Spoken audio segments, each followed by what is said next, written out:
Mga kapiksi, sa positive naman, ito yung napakaganda guys. This is abundance of money. Actually, yung iba sa inyo, nakaka-recover pa lang, no? Ibig sabihin, ngayon pa lang umuunlad, ngayon pa lang umaasenso. Ngayon pa lang kayo makaka-recover, mga kapiksi. Lalo na kung naka-experience kayo ng mga financial troubles, financial constraints, mga kakulangan, kagipitan sa pananalapi, ganyan. So, dahil sa inyong pagsisikap at pagtsatsaga, kailangan nyong i-cleanse yung inyong kalooban. Napapansin nyo ba ito, mga kapiksi? So, there's a light within, no?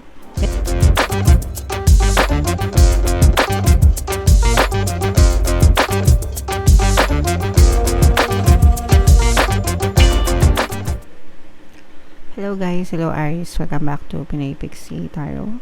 Ang pamagat ng episode natin for tonight is monthly tarot para ngayong May, para sa Aries, Sun, Moon, Rising Sign, and Venus. Sa dulo ng video guys, magkakaroon tayo ng yes or no pick a card reading. Ito yung deck na gagamitin natin, mga kapiksi. Pwede kayo magtanong ng isang tanong, answerable by yes or no, tapos titingnan natin yung sagot ng tarot sa inyo. So, sa dulo ng video to guys, kaya make sure na panoorin nyo yung video hanggang sa dulo. Unahin natin tong deck na to, tingnan natin yung mga mensahe sa inyo ng inyong mga gabay. By the way, mga kapiksi, kakagaling natin sa sakit. Nasa recovery stage pa tayo. Paminsan-minsan, pasensya na kayo sa boses ko at saka kung kapag bigla ko naubo or something kasi nakangati pa yung lalamunin natin. Kasi pagaling na guys, no? So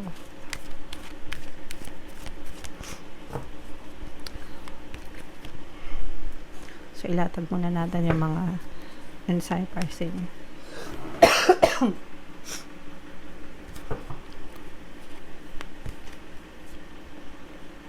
Okay. So, unahin na natin to, mga kapiksi. A year from now, ito yung timeline, guys, no? Timeline na binibigay sa inyo ng inyong mga gabay na ito yung pwedeng timeline kung kailan nyo makikita yung full result ng minamanifest nyo or yung mga pinagpapanatay nyo. Pero, pwede itong magbago, mga kapiksi. Kasi, depende sa focus nyo. Depende sa paninindigan nyo. Kapag mas focus kayo, mas madali, no? Mas pwedeng mapabilis yung mga manifestation nyo. Pwede rin mas tumagal pa. Kung distracted kayo, mga kapiksi, kung hindi kayo nagfo-focus, ganyan. So, pwedeng mas lumala pa. Or mas tumagal pa. Okay? So, depende sa inyo guys. Kung gusto nyo mapabilis, mas mag-focus kayo. And kung gusto nyo mapatagal, syempre, bala kayo. And meron tayong dalawang mensahe ng asking. Ask help from others and ask help from your angels, mga kapiksi. So, ibig sabihin nito guys, wag nyong kayanin na mag-isa yung lahat ng mga bagay kung kailangan nyong humingi ng tulong, lalo na sa ibang tao or sa mga gabay nyo, gawin nyo, no? Kasi may mga cases na kahit na gaano tayo ka-independent guys, kakailanganin talaga natin yung tulong ng ibang tao. Walang taong no man is an island, ika nga, diba? Hindi natin kaya magsolo, mga kapiksi. Kahit na sabihin natin independent tayo or something, in some ways or another, kailangan pa rin natin ng tulong ng ibang tao. Okay? Excuse me. So, wag mahiya. Kung kailangan humingi ng tulong para mas mapagaan yung pagdadala ng buhay nyo, guys. So, hanapin natin yung energy ng Aries. Shuffle ko to guys. Habang sinashuffle ko to, panoorin nyo muna yung video natin regarding sa ating paano mag-manifest ng abundance video course. Kapiksi, sawa ka na ba sa mga struggles at hirap sa buhay mo? Masipag ka ba at masikap sa buhay ngunit hindi ka pa rin umaasenso? Ilang beses ka na bang nag-attempt mag-negosyo at mag-invest pero palagi ka pa rin nalulugi? Sa pagkakataon na ito ay maaaring may subconscious beliefs ka na nagiging balakid sa iyong pag-unlad at pagyaman. Introducing, paano mag-manifest ng abundance video course. Dito ay matututunan mong ma-overcome ang mga balakid mo para tuluyan ka ng umunlad, umasenso, sumagana, maging matagumpay, successful at maswerte sa iyong kabuhayan, pera, trabaho, negosyo, salapi at kaperahan ng bonggang-bongga. Dali, mag-send na ng email sa pinoypixie@gmail.com at simulan na ang iyong pagyaman ngayon. Alright, so sa lahat ng gusto mag-avail ng course guys, naka-flash sa screen nyo. Una, meron tayong paano mag-manifest ng abundance video course. Meron din tayong paano mawala ang third party at magkaroon ng harmonious na relationship. And meron din tayong paano pabalikin si ex, revise breakup. So, sa mga interesado guys, mag-send lang kayo ng email sa pinoypixie@gmail.com. So, Aries guys, kayo ay represent ng Queen of Wands sa ating spread. This is both negative and positive mga kapigsing. Unahin muna natin yung sa negative guys kasi for some of you, marami kayong disappointments at saka stress sa buhay, no? And itong mga disappointments and stress na to guys, kailangan nyo tong paglabanan kasi this is a very negative energy, negative emotions mga kapigsing. And kapag ka nasanay kayo ng ganito, magiging balakid ito guys sa pagpasok ng kasaganaan sa buhay nyo at saka pagpasok ng happiness or kaligayahan. Yung iba sa inyo, although hindi naman lahat guys yung iba sa inyo mahilig magreklamo mga kapiksi. At saka yung iba sa inyo, hindi marunong makontento. Okay lang na hindi kayo makontento mga kapiksi kasi ibig sabihin you are craving for more and that's okay, that's fine kung gusto talaga natin ng more blessings pa sa buhay natin. Pero yung hindi makontento to the point na hindi kayo grateful sa mga blessings, iba yon. Kasi yung iba sa inyo ganun, no? May blessings naman, may pagpapala naman, pero nagrereklamo pa rin. So, yun yung hindi maganda for some of you. So, if nandun ka, kailangan mong baguhin yung energy mo mga kapiksi and start being grateful and avoid stress guys, okay? Excuse me.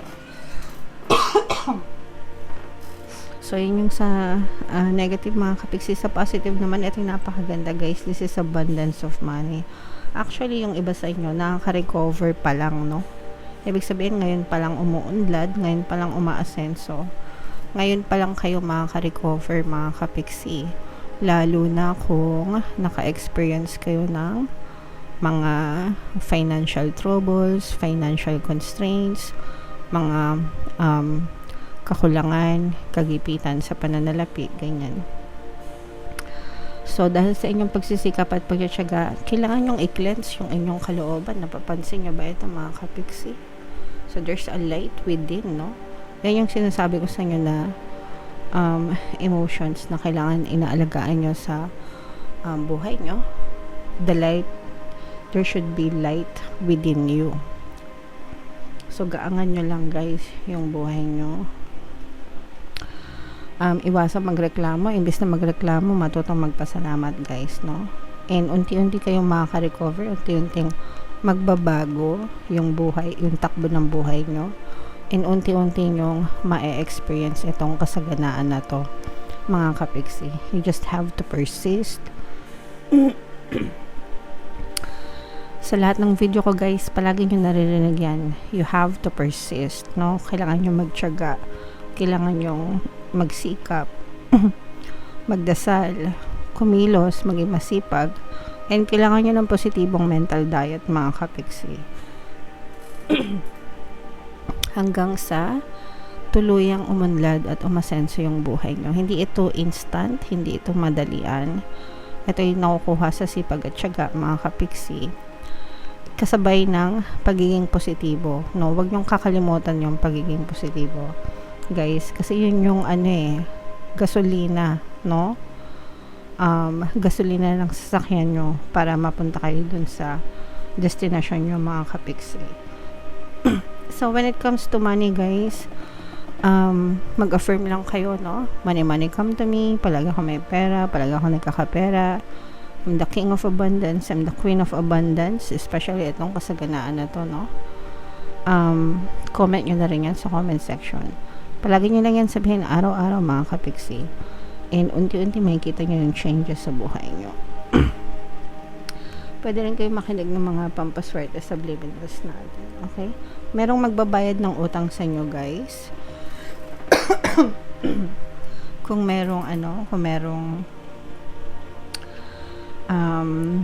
merong nakahiram sa inyo ng mga pinautang nyo, mga kapiksi, and nahirapan kayo magbayad sila, maaaring bayaran nila kayo, guys. Or kung meron kayong mga nilalakad na mga loan application sa bangko or sa lending, pwedeng ma-approve, mga kapiksi. So, tiyagain nyo lang, okay? Meron tayong subliminal, guys, no? Para magbayad sila ng utang. So, effective din yun. Pakinggan nyo lang.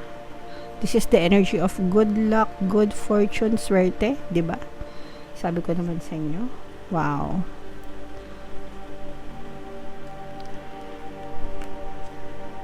Yes. So, swerte sa pera. Guys, swerte sa pera, swerte sa pag-ibig. So, yeah. This is more on love energy, mga kapiksi, sa mga may partner or specific person. Maganda yung takbo ng energy nyo. Maalwan, maliwanag, maaliwalas. And you will feel so lucky in love ngayong May. And bukod dyan, swerte rin kayo sa kaperahan, sa blessings. Ito yung mga blessings, mga kapiksi. Diba? Sabi ko sa inyo, abundance of money, wealth, and riches. So, game over na, Aries. Magiging maganda yung Mayo nyo. So, sana wag yung sayangin tong energy na to, and you align yourself with this energy. Swerte ako sa lahat ng aspeto ng buhay ko, no? Palagi niyo sabihin, guys, para ma-align kayo sa energy ng reading and ma-experience nyo itong lahat ng swerte na to sa pera, sa blessings, at saka sa love life, mga kapiksi. Alright? So, grabe, sobrang swerte ka, Aries. Comment down below if feeling nyo naka-resonate kayo dyan. And i-mind nyo na lahat yan, guys, sa comment section. Ito na yung ating yes or no pick a card reading, guys. Huminga ng malalim. Tapos, itanong nyo sa isip nyo kung ano yung tanong nyo for May. Isang tanong lang, answerable by yes or no. And then, pili kayo ng isang card, guys. So, ito yung card 1, card 2, and card 3. So, kung card 1 ang napili nyo, mga kapiksi, ang sagot sa tanong nyo ay no. Kung card 2 naman, ang sagot sa tanong nyo ay no din. And kung card 3 naman, ang sagot sa tanong nyo ay yes. Okay, so comment down below, Aries, if feeling na naka-resonate kayo for more tarot readings. Ito yung playlist nyo, guys. Ito naman yung success story sa paano mag-manifest ng abundance video course. Click here to subscribe, guys. Ito yung ating mga pampaswerte subliminals. Thank you for liking, sharing, and subscribing. See you next time. I love you all, mga kapiksi. Have a nice day. Bye-bye.